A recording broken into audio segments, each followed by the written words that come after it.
Listen, I have an idea. It's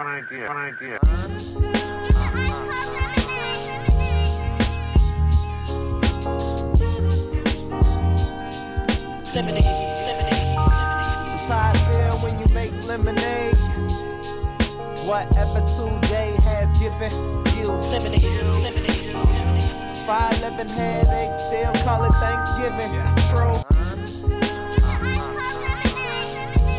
Welcome to another edition of the Super Dupa podcast. I'm your host, Rob Griggs. No Ez McMahon today. Shout out to you, Ez. Appreciate you, brother.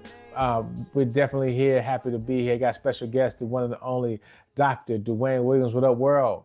How you doing? Great, Good, man. Great to be here. Good. You're going to take Ez's place today. But thank you for checking out the Super Duper Pod. We do not take your listens lightly. Make sure you follow us on all socials, SUPA-DUPA-POD. What up, Sarah? And online at hp53productions.com for our merch and additional content such as our own Ez McMahon with the Easy Smoke and GM podcast, and soon to have our own World's Public Record on there as well. Also follow us on YouTube at HP53 Productions. So today we're doing a special Chicago check-in, a special episode. That's why Dr. Williams is here pretty early. Now, you saw in the news, the one and only Jesse Jackson passed away. I think it was yesterday. And we wanted to dedicate today's episode to him because he was a larger-than-life figure, and nobody better to have on the show than the own Dr. Williams. Before we get started with you, Dr. Williams, I want to make sure to say this point. I was talking with my sister last night. We were talking just about Jesse, she used to call him her uncle and call his kids her cousins. It's pretty wild. She's nuts. But but it's still talking through just what that means, his legacy. And we made the point about like how, sometimes you are a bridge to the next generation. We were talking about our kids and her grandkids because she's old. And just like about how, listen, my son Chase, you guys, if you listen to the pod, he loves acting, he loves singing, and he wants to be in musical theater. And shout out to my great niece, your granddaughter, Tori D, who's going to be in the Olympics. Trust me now. You heard this here. Get with the program. But we were talking about just like, when we were younger, we had dreams like that, but it just was nothing you talked about. And it was something that you just, it was a side thing you did. Your thing was go to school, get some money, take care of yourself. But when you think about it now, somebody has to be the generation, the bridge that gets to the next one that really takes the leap into what they want to do or the greatness that they want to be. And when we think about Jesse Jackson Jr., he's the bridge to President Barack Obama. They keep showing the image of Jesse Jackson crying at the inauguration because, I'm sure things he went through with his two cracks at the presidential nomination and then seeing the fruition and knowing he had a big part in doing that it becoming possible. Because sometimes, in business school, they teach us about a thing called first mover advantage.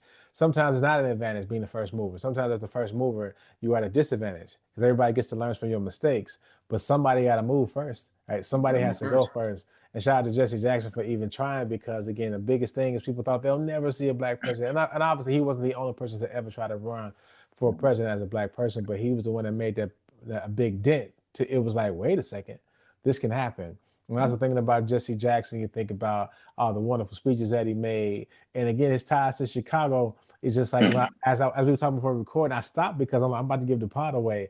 I literally, because I'm so young, he's synonymous with Chicago to me. Right. He's going somewhere else, but that's all I know him as. Operation Push is being in and around the city. Right. As you think about him, and I'm gonna shut up in a minute, and we can talk about this toward the end of your remarks. It's just more thinking about how does this now, our future leaders, like you look at President Jesse Jackson, when something went bad, especially for black people and poor people, he was standing in the gap. Right. And so now you have to ask where are the people that's going to stand in the gap? Is it us? Maybe it's us. We're doing talking. Maybe this is our time we are now the next bridge to whatever the next generation needs to be. But definitely just want to honor his life. So with that, Dr. Williams, I want to talk to you about Jesse Jackson because, you can recall this. I asked you, Cole, we talk about something else. Like, let's turn the mics on, right? So as we honor Jesse Jackson's day, and again, praying for his family, because again, we're talking about him, but a family still lost a loved one. They lost a patriarch. They lost a father, uncle, friend. So we want to make sure we honor those sentiments as well. But let's talk about Jesse Jackson and his ties to Chicago world. So tell me a bit about that. Well, look, first of all, like you, I want to, I have to have a heartfelt my empathy, my prayers go out to, Jesse Jackson Sr. and all of his family members. I think we both can appreciate as fathers. I'm a grandfather. Those are parts of our roles. Yeah.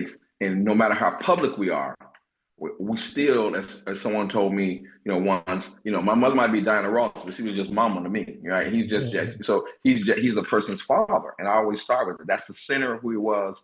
And I think while the public person who we know as Jesse Jackson Sr.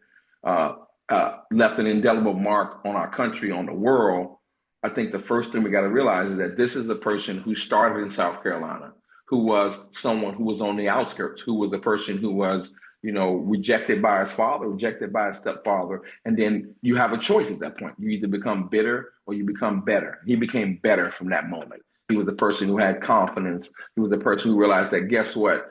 I'm going to make people, know me, see me, and I'm going to sustain that effort. And he had the kind of support that he needed to do that. He pushed himself in ways that I think are hard to understand. And when you talk about, what President Obama called the Joshua generation, guess what? Before you get to the Joshua generation, you can't have Joshua without Moses. Somebody has to take you to the precipice of what's possible. And if Jesse Jackson did anything, what he did was he took us to the precipice of what's possible and then told us not only is it might be possible, it is possible. Mm-hmm. So in both his rhetoric and in the choices and the things that I think often gets kind of underappreciated is the courage it takes to imagine a world beyond, right? One of the things I always say is this: we cannot see things we cannot imagine. We cannot imagine things we can't see. If there was anybody who, to me, embodied that thought I've had for a long time, it's Jesse Jackson. He allowed us to see things we couldn't see. Could we really have a president? Could we really be a part of the conversation? Could we shape policies in ways that weren't just about social movements and organizing? Could we do those things? Because remember, as a Chicagoan, one of the things he did was he started Operation Breadbasket. We're talking about providing services, resources, and support that weren't a part of the normal conversation. Things we take for granted now about food and food insecurity. He was one of those people who was spearheading that. He was the young gun among those titans, the Ralph Abernathy's, the Andrew Youngs, the Dr. Kings. You got to be able to carry some weight to be in a room with people like that, okay? And he was in that room. And then when you see him start Push, remember, Push started out as People United to save humanity. Then it was to serve humanity. And then so it was the evolution, understanding what is our purpose? Well, of course, he's rooted in the Judeo-Christian tradition of someone who's a minister. He's shaped, of course, by Dr. King and all the things that come with those social movements and people.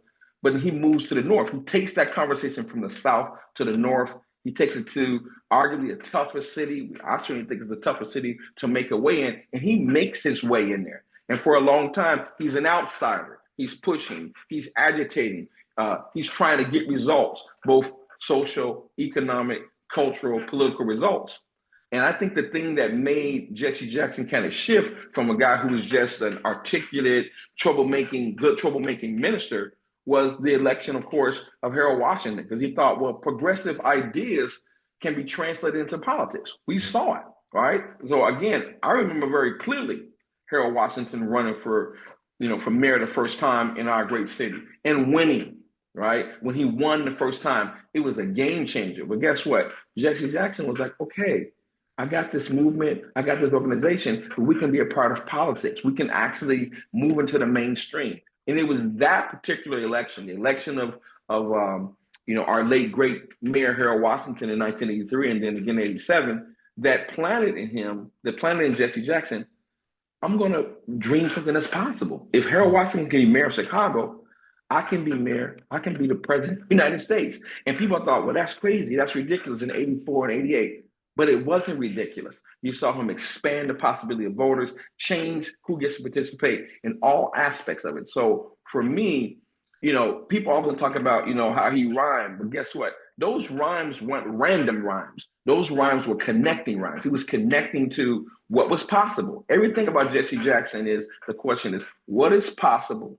And then you have the courage to take the chance to make the possible real. And he really did that. And that is that bridge between, for lack of a better metaphor, the difference between the Moses generation and the Joshua generation. He's that person that's right in between. There is no Barack Obama without Jesse Jackson, because the groundwork that's needed to get to the point that you have a Barack Obama requires a Jesse Jackson, right? It requires it. Many people, I certainly was in that generation that thought Jesse Jackson could be president. I mean, I organized on campus in 1988 and gave the speech about if we can't, Jesse Jackson can't win, here are all the people that can't win. If those people can't win, then that's not America. I mean, and I was taken right from the rhetoric of Jesse Jackson. If I can't win, we're talking about most people can't win, and that's not a formula for success or for America. Those conversations set up the thing about the things that you see Barack Obama come along and talking about this is possible, yes we can, all those things, keep hope alive. Those are Jesse Jackson's.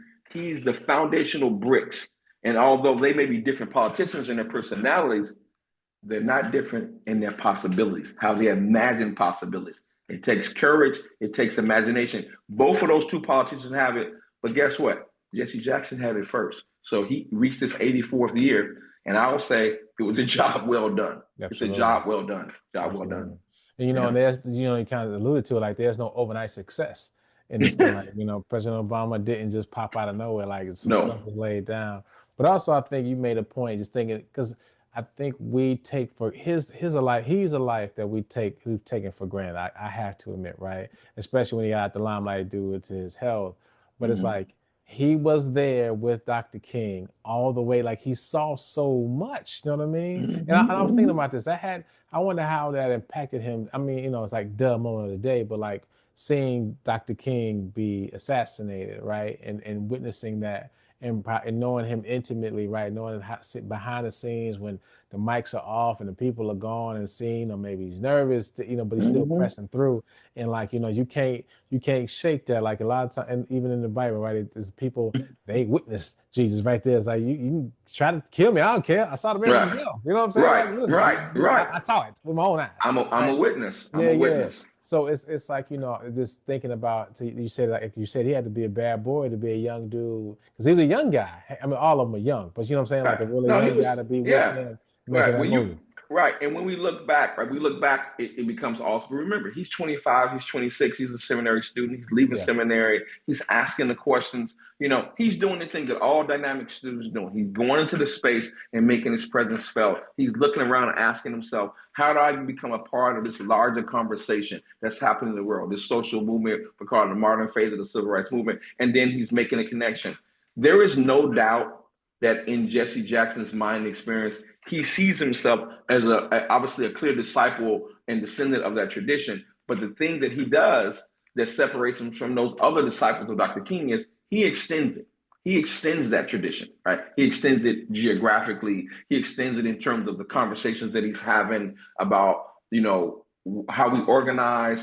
Are we just doing mass movements? Are we just doing social organization? Are we making ourselves organized around particular issues for particular rights? Oh, again, he's doing it. The Jesse Jackson of 1968, who's at the Lorraine Motel, is not the same Jesse Jackson who's in Gary in 1972, in which all of these leading Black politicals come to Gary to go, to organize, to make an agenda about what is this so-called Black agenda going to be about the rights, responsibilities. He's there. Then you see him shift again. At every moment he's shifting, thinking about, well, wait a minute. We got to think just not locally, but globally. He's asking these big questions about things like, how are we going to organize the African-American community to begin to push for rights of people in South Africa, for Palestinian rights? He's asking all those issues. He's a part of those conversations, sometimes to the frustration of other politicians. But the thing that he does is the thing that I try to do as a historian. I want the person who's living a normal life to be a part of the big conversation. I don't want the big conversation, the big ideas.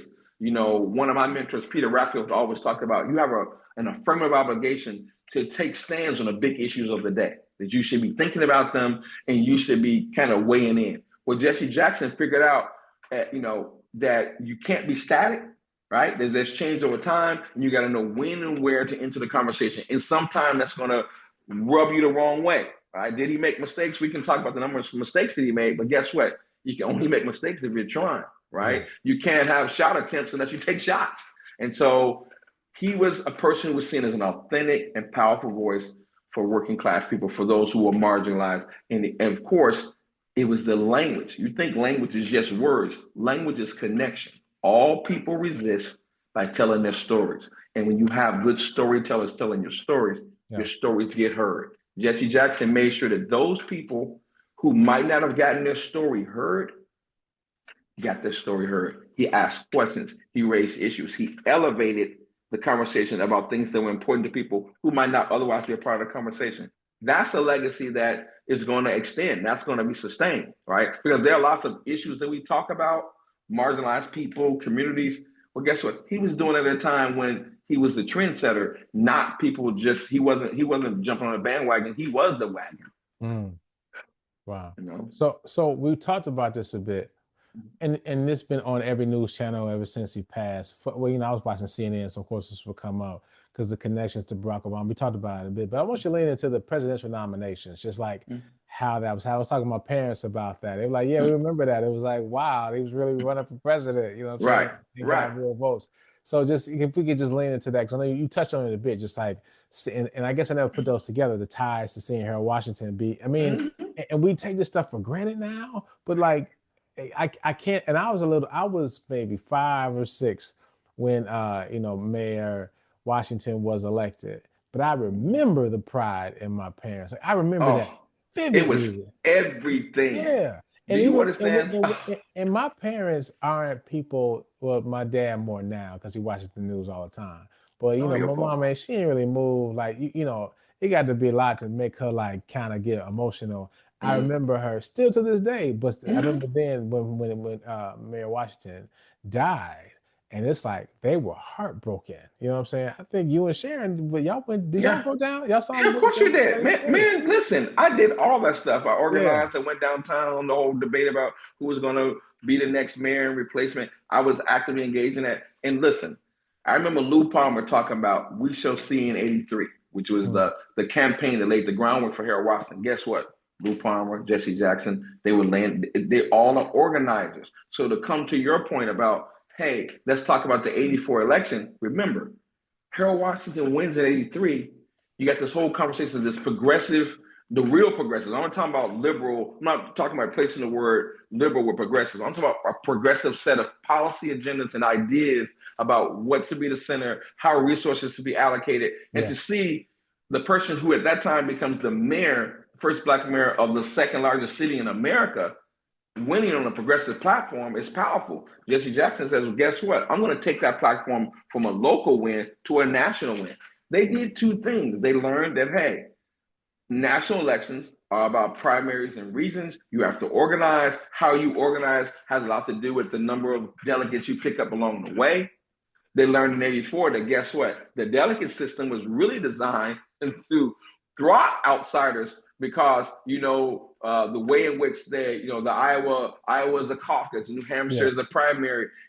So he learned the first time that guess what? To win, you got to understand how that system works. And then the thing that Jesse Jackson often did very effectively was the system is built for someone like him not to win. So we have to either do two things: either A, accept that system and the limits of it and understand what the ceiling is, or change the system. And so the delegate system changed, who got to be a delegate, the whole issue of super delegates, all that stuff, that's inside baseball. But what he realized is that in '84 and '88, there was a process that you build to win delegates, all right? And you got to do the two things. You got to have delegates, popular support, and of course, you got to have resources. And he was the first major candidate who was an African-American who was trying to figure out and had kind of unlocked the code about how to run a national campaign with a progressive set of ideas. I challenge anyone to look at the Democratic National Committee convention speech he gave in '84 and '88. They were mesmerized. Look at the text of it.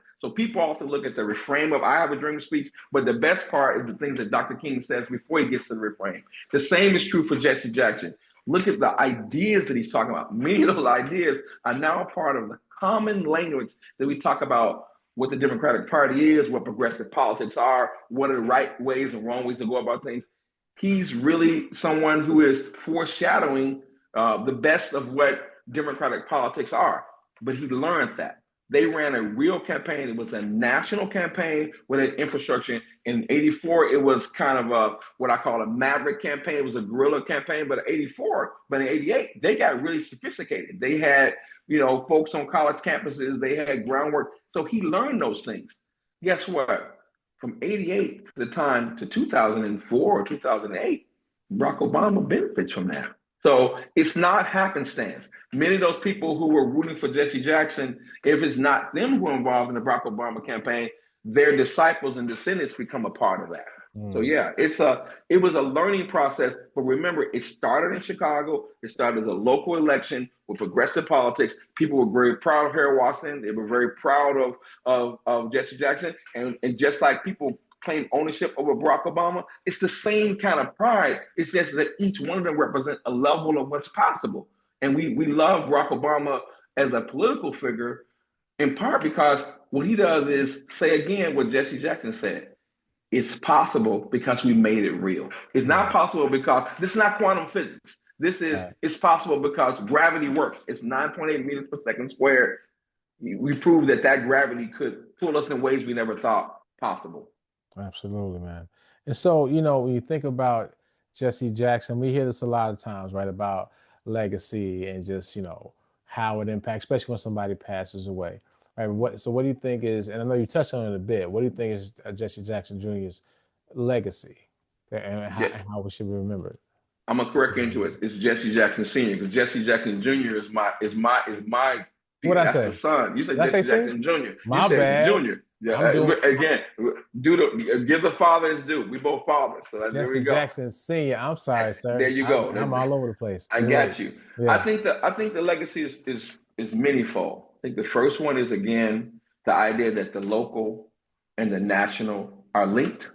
I think the idea that people have a fundamental respect to humanity, right? So that I am somebody isn't just a refrain. What we're saying is that there is, again, an affirmative obligation to respect the humanity of all people. The reason that Jesse Jackson pulls so powerfully from that both imagined and real rainbow coalition, one of his legacies is that affirming the humanness of people and realizing that the humanness can be translated into policy, right? And that the purpose and the policy can be translated because if you connect to the humanness, then you open up for everybody. It wasn't narrow, it was broad. He's the person that talked about the width and breadth, right? When the field is level and the rules are clear, I can compete.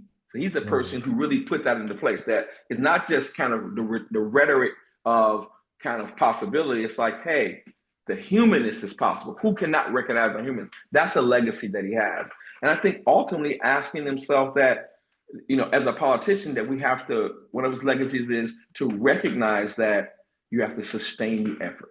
That he didn't stop in 68 and 72 and 76 and 84 and 88. That struggle is about sustaining the effort. Jesse Jackson, his legacy is, how do we sustain the effort to recognize, to protect, defend, and acknowledge the humanity of all people? That's a valuable thing. It's not naive. So it's not pie in the sky that we become a better society, a better America, a better world, no pun intended, when we recognize and affirm the humanity of others. And that requires vigilance and it requires a sustained effort. We know that because guess what?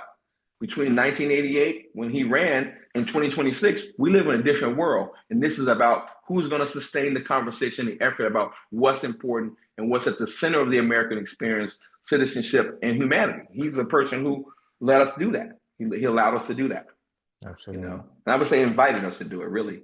Yeah. And and he was just a pop culture figure, right? Right. He didn't mind being laughed at, being on SNL, right? No. I'm on In Living Color, and I think he just kind of knew, if you want, you need my message, I'm gonna be out here. It's cool. I take my lump, I take my licks, I take my lumps. It's all good. All right. And I'm gonna go to those places where people won't go, right? People don't realize that, right? So to go to the, to be a preacher who understands the formal tradition of the church, who understand that the idea of literally meeting people where they are, to be in those streets, to be in those spaces, right, is important. The other thing I think that is underappreciated about Jesse Jackson is his role and power as a pop culture figure. He's an iconic figure, right? He's a person who's iconic in sense because he's capturing the sights and sounds, the rhythm, right? The music, the language, right? That's hip hop. He really is the first kind of national hip hop minister. We wouldn't call it that, but hip hop culture and all the things we talk about, we've been celebrating for a few years.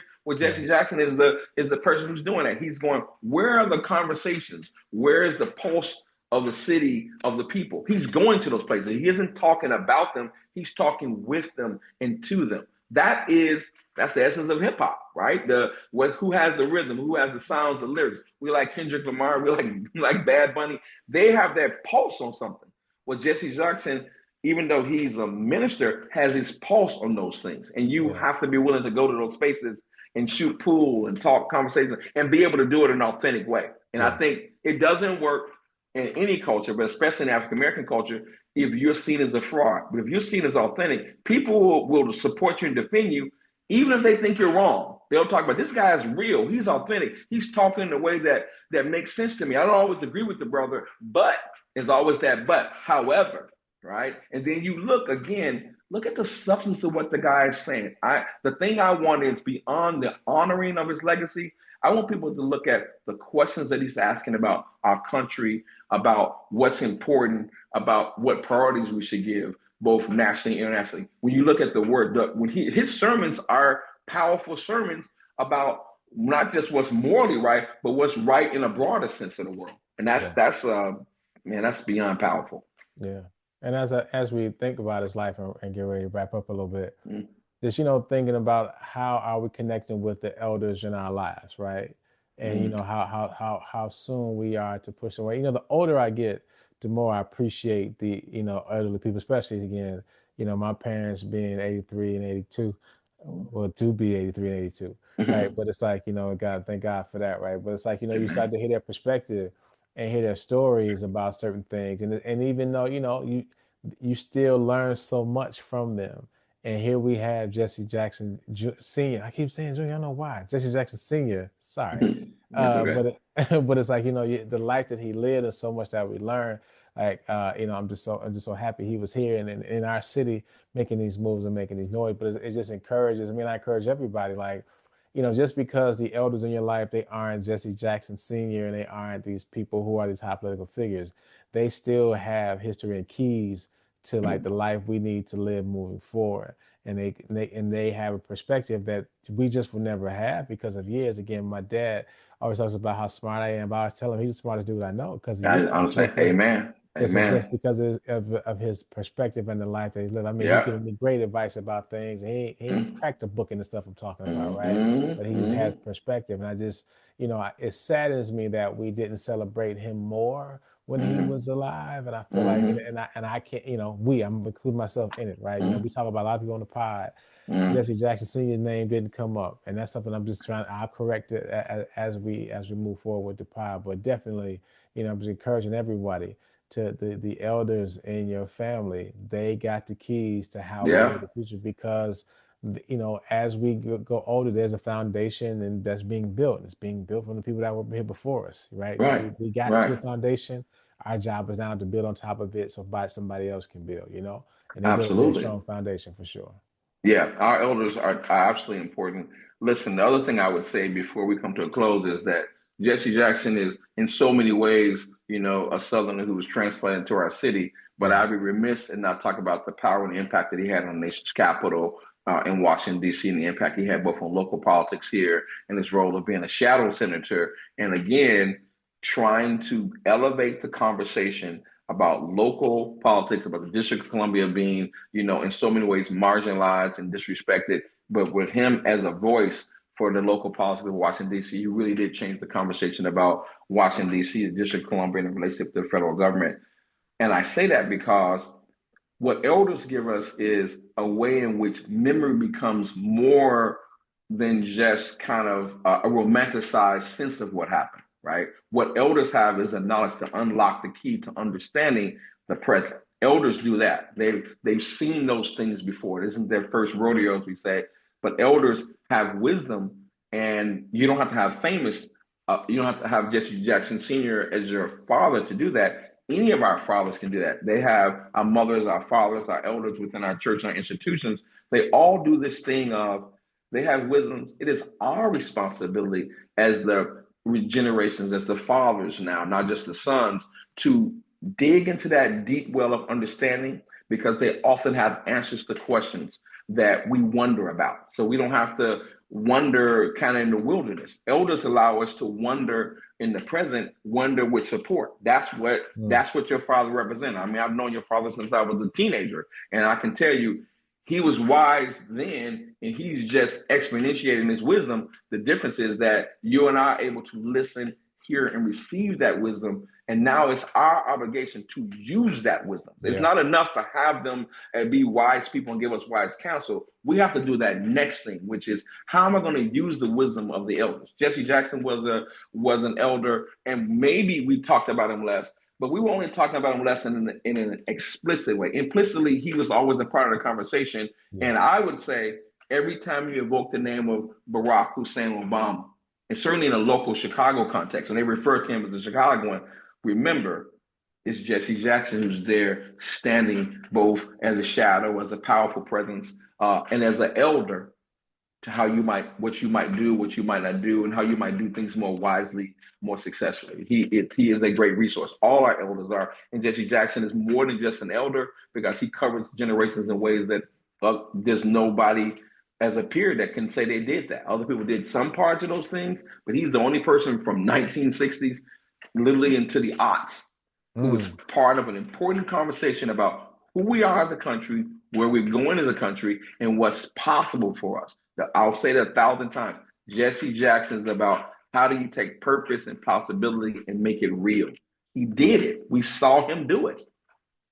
That's awesome. So, we got the world's public record coming soon, and you still got to come on the SDP to drop the knowledge here and there. So we're gonna get don't worry, I got you. I don't do no overtime, but I do a lot of part time. We good. But I like that. As with our tradition, you always leave us with a couple of books. I know you have a couple of books about our topic today, so let it go. All right, first book we have to do, of course, is Abby Phillips' great book, A Dream Deferred, Jesse Jackson and the Fight for Black Political Power. This is a must read. I think there will be other more academic, more insightful, in some ways, more nuanced and targeted biographies. I think Abby Phillips does the thing that great journalists do. Ask a question, tell a story, provide a context, and give us a reason to see and understand Jesse Jackson as who he was, who he became, and what he's offered us, what he can still offer us. So I think Abby Phillips is there. Obviously, she's the CNN correspondent host. She's not only a great journalist, but I think she's done a really good job of honoring Jesse Jackson in a way that gives us a way to build on in light of his death this week. Secondly, I would say this. You and I have mentioned our fathers several times. I think Roy Woods Jr. is The Man of Many Fathers. Again, is a book that we should be reading and talking about. And everyone should ask this question. How many men did it take to make us become the men we want to be when we are our best selves? I counted 21 men that I could talk to that literally touched me directly and indirectly to help me to be the man that I want to be when I'm my best self. Right. I think Roy Woods' book, The Man of Many Fathers, reminds us that, of course, if you're lucky like us, we have a direct pipeline connection to our fathers. But even if you don't, you have the possibility of other men touching your life in ways that you can make that safe passage from boy to man. This is a really great book. Both of them are about the making of men in ways that are intentional and purposeful. Right. At some point, we'll come back to Jesse Jackson. We should have a whole conversation, maybe around Father's Day, about famous fathers and normal fathers, everyday fathers, rather, in which we talk about how Jesse Jackson, and I would even say my own father, were very intentional about the process they went through of parenting and fathering their children. Like, that's a really powerful event. The politics are there. We need to talk about Jesse Jackson. That way is important. But there's a whole conversation that we talked about, and I'm sure his sons and his daughters will write books about him. Just, this person was my father, and this is the thing that he did. Yes, he was famous. Yes, he gave this speech. Yes, he was a nominee for, a Democratic nominee for president 84 and 88. But the thing that endures, right, is that he was my father. And both of us can say that in a way that's emphatic. Roy Wood's book is a way of saying, there's so many men that make us be able to make it to that point. And I think these are great places to start and a great way to kind of honor Jesse Jackson in the many ways that he was. There are many ways to be a Black man, many right ways to do it. Find one that works, and the world will be better for it. Fantastic. World, always appreciate you, brother. Yeah. Same here, man. So hold on before we sign. You're going to sign out with me today. So all right. Thank you for checking out the Supa Dupa podcast. We do not take your listens lightly. Make sure you follow us on all socials, SUPA, DUPAPOD, online at HU53productions.com and on YouTube at HU53 Productions. So Ez isn't here to tell me if I missed anything, so I'm assuming I didn't miss anything. But listen, make sure you take care of yourselves and each other. Hey, mama, this is the Supa Dupa podcast. I've been up late with demons in my basement trying to get me to hate this life, thinking I should be further, and then I choke up. As soon as I got silent, then the truth spoke up. It said, how you know you ain't perfect? Let that soak up and soak in. You know how you know that you're blessed? I woke up, feeling, oh my God, feeling myself, know why? 'Cause I woke up. That's all it takes to be great, y'all. That's all it takes.